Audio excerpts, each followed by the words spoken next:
What's going on, everyone? So, in a surprising move, the Memphis Grizzlies had traded Desmond Bane to the Orlando Magic, and what was an absolute haul for the Memphis Grizzlies. Now, the question becomes with that is, what direction are the Memphis Grizzlies going to go now, right? And there are already reports that have came out that like teams are kind of monitoring and keeping an eye on. The word was used investigating, but basically they're monitoring to see, is Memphis about to tear it down? Are they going to trade Ja Morant? Are they going to trade Triple J, Jaren Jackson Jr.? What is about to happen? Now, it's very possible that this was just a Godfather offer, and they were just like, hey, this is too good to be true. There was reports that came out that basically kind of like they felt that they needed a shakeup. This was a shakeup. They got a huge return for a guy, and that they're still planning to kind of stay the course, but that could change, right? Like I always say with these rumors and speculation, all these reports are rumors and speculation until it actually happens. You see teams all the time that are like, no, we're being the guy. Jaren Jackson Jr. is going into a contract year and no longer qualifies for the Supermax, right? That means he can get the same money anywhere he goes, right?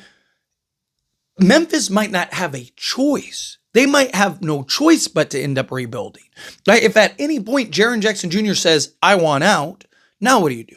Right? I mean, yeah, sure, you could keep Ja Morant, but then what happens if Jaren Jackson wants out? Now Ja Morant's like, get me out of here. Right? So, again, just because the organization feels like, hey, we want to retool or whatever, or there are reports that the organization they might not have a choice, they might not have a say in the matter. Right? Because what? Are they just going to ride it out for a year, be an 8th seed again, and then Jaren Jackson Jr. just leaves in free agency and they lose everything? No. Could they look at it as like, well, we could maybe pull off a sign and trade? Sure. Right? But at the end of the day, there's a very real possibility that one, if not both, those guys could end up being available. Now, if I'm the Spurs, I'm staying as far away from Ja Morant as possible. One, you got De'Aaron Fox, and two, I just don't think he's a Spurs guy. But Jaren Jackson Jr., on the other hand, what are the Spurs' biggest needs right now? Forward spot, right? Jaren Jackson Jr., I mean, he won Defensive Player of the Year as a 5, but he wants to be a 4, and I think he's probably best suited as a 4, right? Well, just so happens the San Antonio Spurs already have a center. And look, I've talked, and I'm one of those people that actually thinks that Wemby should be their 4, just because the way that Wemby wants to play, he wants to take 10 threes a game. He wants to be more Kevin Durant than Hakeem Olajuwon. But getting a guy in a Jaren Jackson Jr. who maybe on offense can be your 5, and on defense can be your 4, right? Perfect.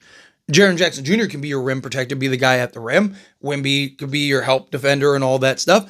I know people have questions and concerns about Wemby playing alongside, another big man, but it's very different when you're playing alongside a guy in Rudy Gobert and playing alongside a guy like Jaren Jackson Jr. One guy can't score outside of 5 feet. One guy can score at all 3 levels.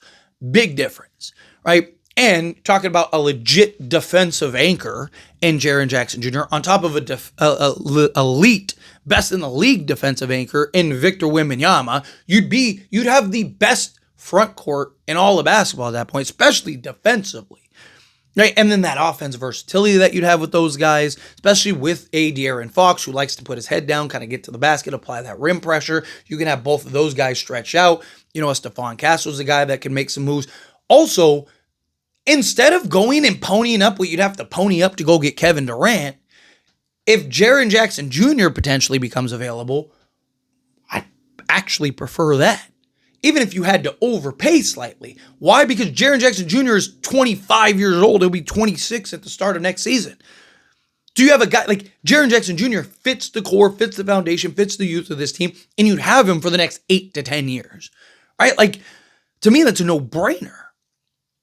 Right? Bare minimum, you have De'Aaron Fox, Victor Wembanyama, Stephon Castle, and Jaren Jackson Jr. as your core for the next, X amount of years.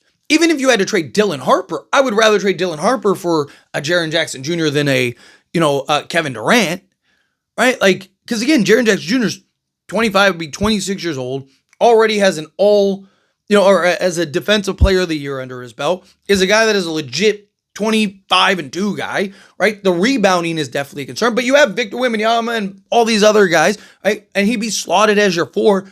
You can run him at the 5 at times in small ball lineups. You'd have the defensive versatility, right? Like Jaren Jackson Jr. I mean, you can make an argument Jaren Jackson Jr. might have more of an overall impact than even like a Kevin Durant, right? Because he'd have the defensive impact. He could be that defensive anchor, and you could also kind of operate him in a way. And Jaren Jackson Jr. wouldn't have to be your best player or second best player at that point, right? Like on Memphis, he has to be the first or second best player on most nights. But I mean, even last year, he was basically their best player all year long, right? And granted, they were the 8th seed, but again, he wouldn't have to be that with the Spurs. At best, he's the second best player along behind Victor Wembanyama. At worst, he's your 3rd or 4th best player alongside a De'Aaron Fox and Stephon Castle. Right? Like, again, I mean, obviously, if you keep Dylan Harper, then great, keep Dylan Harper. But I'm saying, like, if it came down to it, right? Like if it's like, oh, we have to trade Dylan Harper for a Kevin Durant trade, or, I mean, one of the reasons they don't want to make a trade for Giannis is because of the window, right? Title window. Well, Jaren Jackson Jr. would give you a longer window. I'm not saying Jaren Jackson Jr. is Giannis. Not Giannis. Giannis is the top 2 player in the league.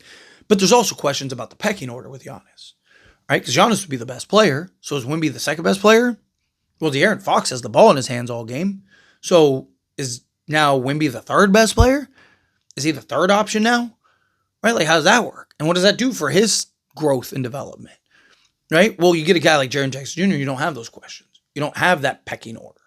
Right? And Jaren Jackson Jr. is not going to cost as much as Giannis. I mean, Giannis, you're talking the 2nd pick, 14th pick, future picks, Stephon Castle potentially, right? You have to sell the farm to go get Giannis.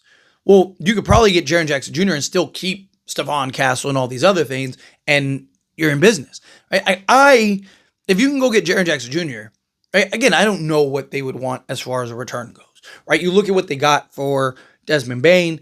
It was 4 firsts and a pick swap plus KCP and Cole Anthony. But KCP is on a overpaid contract that the Memphis Grizzlies had to take on.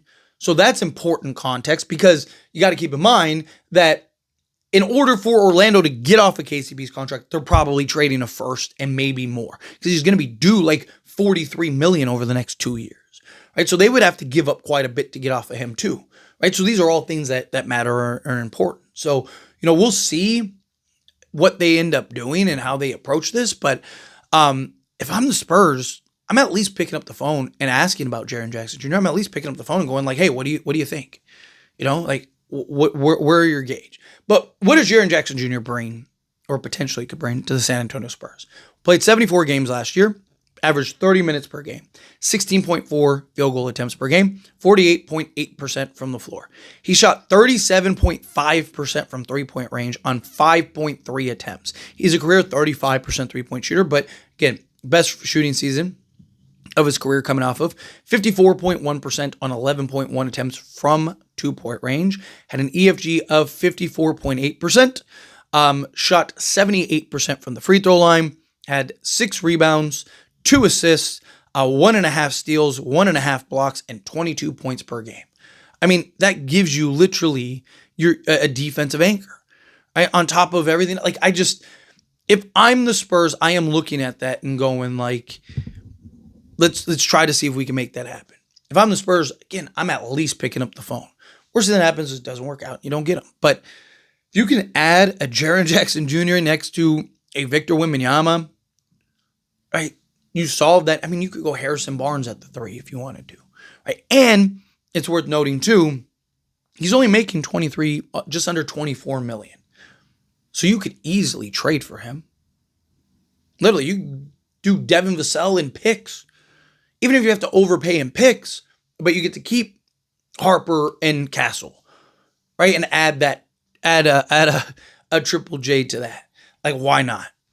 Right? Because again, at some point, you're going to have to make a decision anyway. And your best case scenario with those picks is somebody becomes even close to a Triple J. I don't hate the idea. I think if you're the Spurs, I think you pick up the phone and you at least call. Doesn't hurt to make a phone call, right? Worst thing they do is hang up on you or they tell you no. Best case scenario, we get news that like, hey, San Antonio is trading for Jaren Jackson Jr. Just saying. But let me know your thoughts and opinions down in the comments. That being said, if you haven't liked this video, hit that like button. Helps me a lot. So we enjoy these types of videos. I truly appreciate it. Not subscribe channel, hit that subscribe button. Turn on the bell notifications. Appreciate y'all. See you in the next one. Thank you.